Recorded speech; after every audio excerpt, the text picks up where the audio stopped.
नमस्कार। एक भले पिता की अंतिम संदेश में आज का हमारा मुख्य उद्देश्य है संयम। संयम अर्थात सहनशीलता, सब्र, तसल्ली, धैर्य। संत कुरियकोस एलियस चावरा हमें हमेशा मानवता का पाठ पढ़ाते रहे।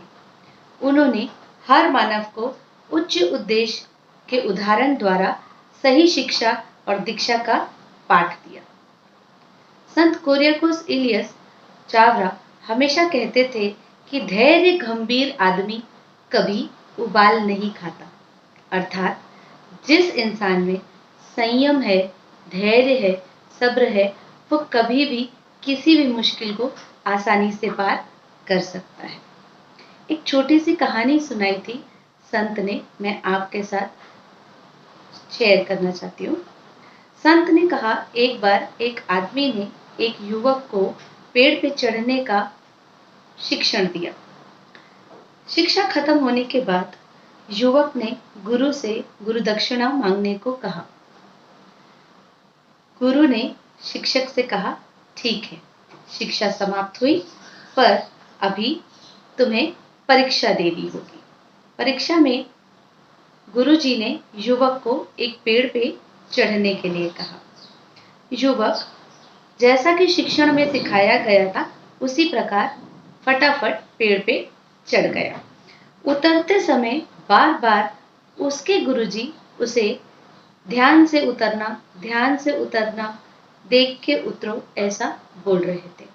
युवक ने गुरुजी की बात को ध्यान में रखते हुए सफलतापूर्वक नीचे आ गया।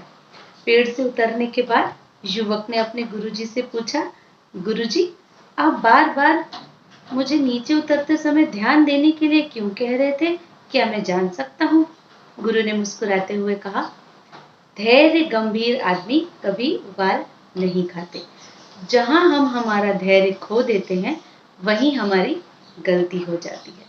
अक्सर हमसे ऐसा हो जाता है कि जब हम किसी कार्य को समाप्त करने लगते हैं तो हमें लगता है कि कार्य तो अब बस पूर्ण होने में ही है, तो हम हमारा धैर्य वहाँ खो देते हैं, हम हमारा संयम वहाँ खो देते हैं। तो गुरु ने कहा कि ऐसा नहीं करना चाहिए।